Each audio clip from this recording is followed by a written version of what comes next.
State Party Chair, Mr. Colmon Elridge, to come to the stage.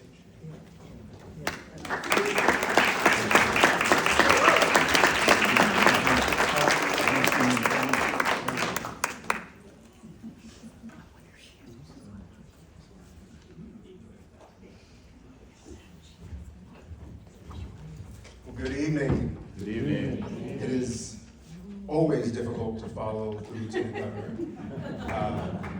So thank you for that.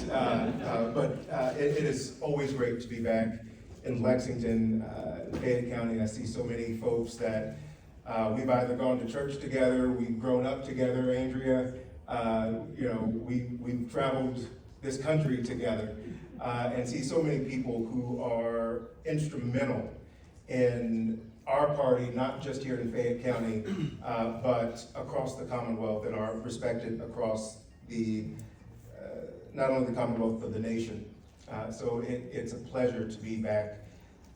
I bring greetings on behalf of our governor, Governor Beshear, who could not be with us because I was thinking of Karen went through a couple of F words, and all of them were so much better than what I was thinking about saying about our friends on the other side. But to their chagrin, we re-elected a Democratic governor who gets things done. And so he is overseas right now doing business on behalf of the people of Kentucky, and we should be happy.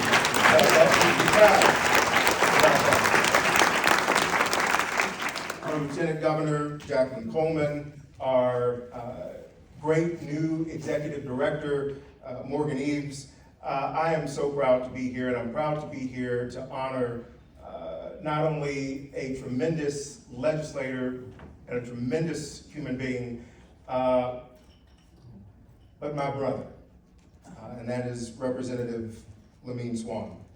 If Lamin were here, he would tell us not to focus on him, but I'm at the microphone, and I didn't always listen to Lamin, so we are going to talk about him. But he would also make sure that I began where the Lieutenant Governor ended, and that is to recognize some tremendous folks in our presence. Lieutenant Governor mentioned Aaron Marshall, and I want to thank you, Aaron, for taking the fight to Jamie Comer.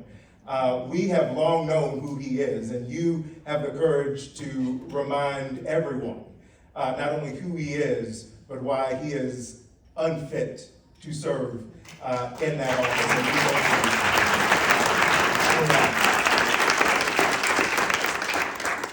office. To my good friend, Judge Goodwine, who, look, we need her to be on the Kentucky Supreme Court. This isn't a nice to have or a wouldn't that be great? No, this is a necessity. As it was a necessity to reelect our governor, lieutenant governor, it is a necessity to make sure that we do all we can to make sure that the next person to take that oath to sit on the Kentucky Supreme Court isn't someone who's a member of the Federalist Society and is going to do the bidding of every right-wing nut job that exists, but someone who understands the law, fidelity to it, and fidelity to the people. And that is Pamela Goodwine. So we all are deputized to go out and campaign on her behalf, to say the things that she cannot, to do it with dignity and grace as she would, but to remind folks, again, this isn't a nice to have, this is necessary.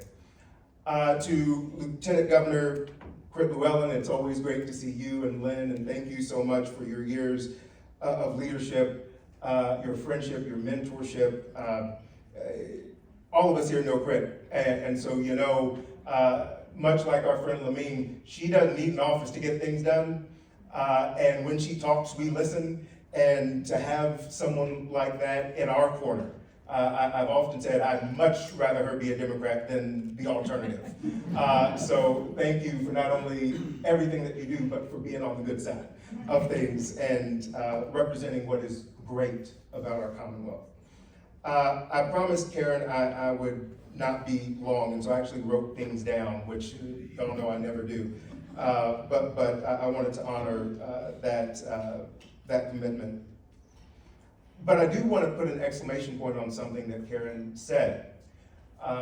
Folks like me and like Karen always come to the microphone and tell you in an election year, and we have lots of those, that this is the most important election of our lifetime. And let me not disappoint. This is the most important election of our lifetime. And we say that every election, but the stakes are such that every time we say it, it is true. It's not hyperbole. It's not just a thing, a throwaway line. If you look at what our opponents are doing, what they have done, and what they are on record of wanting to do, it should, one, be an affront to every person in this room. Their agenda, which is, as I said a couple of weeks ago, is an agenda of retribution, of hate, of all of the things, and they just double down on it. And so this is the most important election of our lifetime, and the next election will be the most important of our lifetime, because they don't seem to get the picture when they lose. They just double down on the things, hoping that somehow, some way, we will be bent to their will. But we are Democrats and we are Kentuckians, and we will not be bent to the will of hate and discrimination and all of the things that they would have us do. So this election is the most important election of our lifetime, and we have to always work with that in mind. I also want to thank our legislators. And if you can, stand up again, all of our legislators. Because these folks stood up every day of this session. Every day.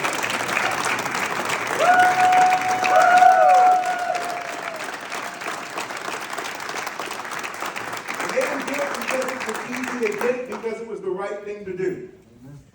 And right is always right, no matter how easy or not it is. And so to our legislative delegation, thank you so much. We used to measure, when we were in the majority, all the things that we did to get things passed. In the minority, we have to take stock of the things that we kill, the bad things that don't get done. And that's equally as important. When they were in the minority, it was all about the good things that they could block. We're taking stock of the bad things that we can block because we know how dangerous they are, because they don't have new ideas. They just recycle the things from other states, some of which they don't even take the time to remove other people's names from. The budget, which had so much wrong in it that it took our Democratic governor pointing it out, and instead of giving him the opportunity to fix it, they just decided they were going to forego all the other bad things to do what they should have done in the first place. It's our Democratic leaders that are sticking up for Kentucky, for Kentucky's families, for Kentucky's children, and that cannot be lost. All of this comes together as we honor Representative Swann. One of the things that I love about Lamin, Lieutenant Governor talked about how unapologetically Governor Collins was in terms of breaking that glass ceiling. Lamin Swann was unapologetically black. Mm-hmm. And that filled my heart. I know some of you may not understand what that means, but let me tell you how important it was to me. When Governor Beshear asked me to be chair, I said, okay, but I got to think about it. He said, I know you got to talk to Victoria. I've already done that. If you know Andy Beshear, he does his homework. But he gave me a night. And so before I called Victoria, I called Lamin. And I said, so this just happened. And he said, I can give you every reason to do it, or to not do it. But he said, brother, I want you, and if you knew Lamin, you could just hear him saying this. He said, brother, I want you to think about this, that it's not just about you. It's not just about you, and you will stand on the shoulders of folks like Jesse Crenshaw, like George Brown, like Reggie Thomas, like Georgia Davis Powers. And he said something to me that sealed the deal. He said, let me quote our friend, Frank X. Walker.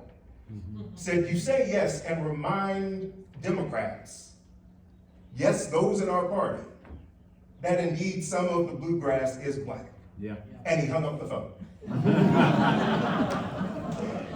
I called him back and I said, did you mean to hang up? Was that a mic drop or did we just, he said, that's a mic drop, I don't have anything else to say. And then I called Victoria and I told her and she said, the answer has to be yes then. Lamin's leadership was always about the future. It was about breaking down barriers so we could make the future better, if not for ourselves, for those who came after us. And one of the reasons that I'm so glad Camden's here tonight, even though he is not listening to a word I'm saying, which is just like being at home, is that what we do is not so much about us.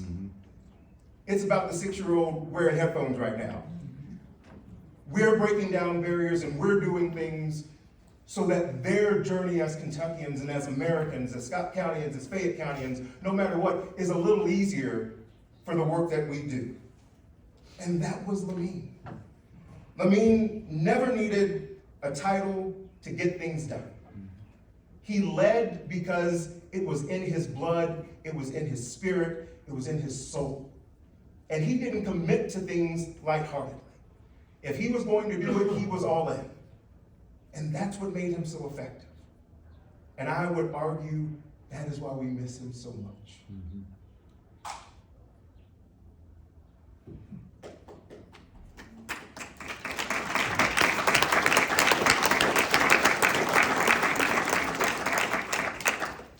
Lamin made us better. He made our party better.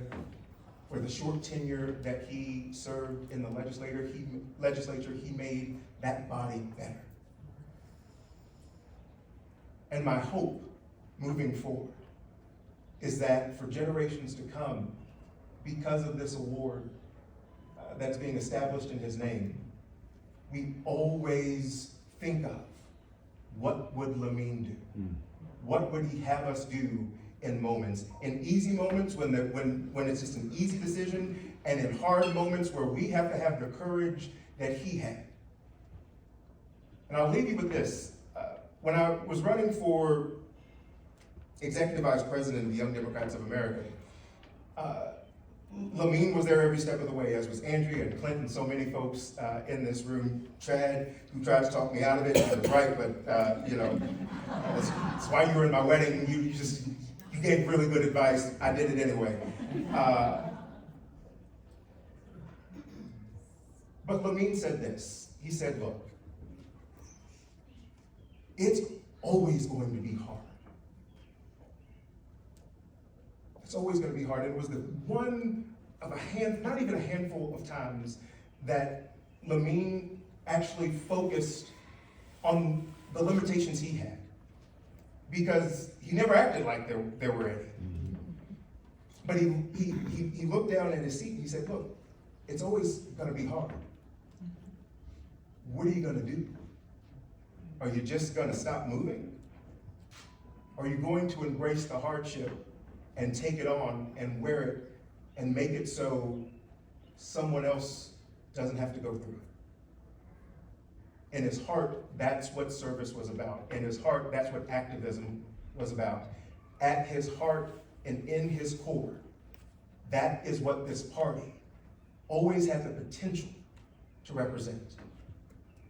And so, I thank you for honoring my friend and our brother and such a dynamic force for good. And if I could leave you with one request, is always lead as Lamin would. It may not be easy, it may not seem possible, but Lamin embodied another great Kentucky son, Muhammad Ali. Impossible was nothing to him. And as Democrats and as Kentuckians, impossible should be nothing to us. When they tell us it can't be done, we should wear it as a badge of courage to say, watch us do it. Watch us take back the state legislature. Watch us take back Kentucky. Watch us lead in a way that makes the journey have been worth it. So Karen, I went over, I'm sorry, I got worked up. But I hope it was okay to honor our great friend. God bless you.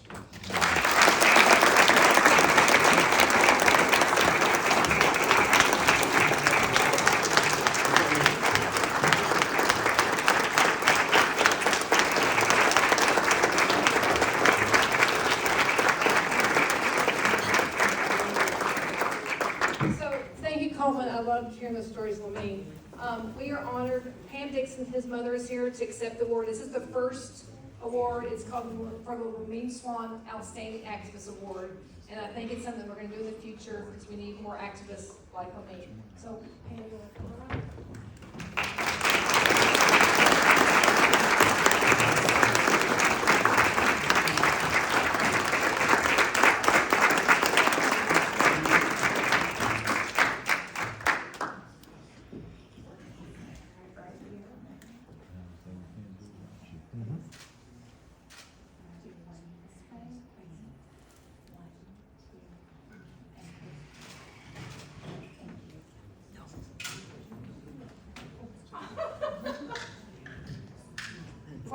While they're doing that, I'm going to tell one quick story. I still remember Lamin was when Roe v. Wade was overturned, and I was driving to the courthouse not to protest, but to be trained to be an election worker. And Michaela was out there in the rain, and Lamin, I saw him with his wheelchair going. And that's when I think of activism. That's when I think of Lamin out there in the rain fighting for people. I have a feeling there's a reason Karen didn't tell me who was getting this award, because I would have cried the entirety of this. But I asked if I could say one more thing. I just want to thank you for sharing Lamin with us. Yeah. I want to thank you for raising a dynamic human being who carried you everywhere that you went. He always wanted to make you proud. We often talked about not doing certain things because we knew our mamas would talk, and black mamas do, so we live in perpetual fear of that.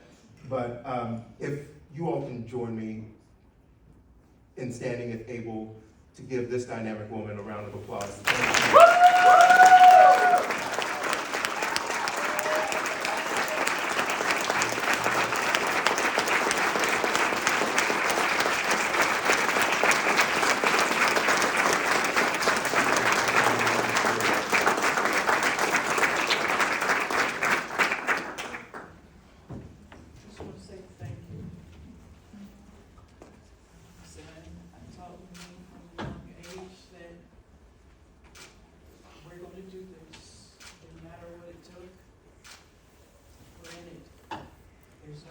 You will not sit in a corner and do nothing.